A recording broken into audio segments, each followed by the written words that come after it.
50व्या वर्षी एका 6 वर्षाच्या मुलीशी लग्न केलेलं आहे. एक मनुष्य 50 वर्षाचा मनुष्य 6 वर्षाच्या मुलीशी लग्न करतो, यापेक्षा कोणता अत्याचार असू शकतो? ज्यांचे आदर्श असे आहेत ते काय वागतील? या मुस्लिम धर्मामध्ये स्त्रियांवर जे हत्या करतात त्याला कारण आहे, अत्याचाराचं हेच कारण आहे की त्यांचे आदर्शच अत्याचारी होते.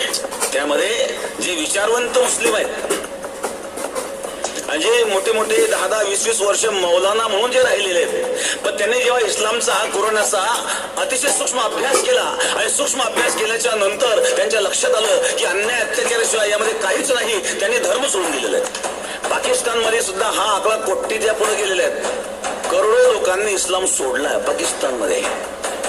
एखाद्या गावामध्ये तुम्ही बघा, 10,000 लोकसंख्येचं गाव असेल, त्या ठिकाणी 100 मुसलमान असले तर सुरक्षित आहे.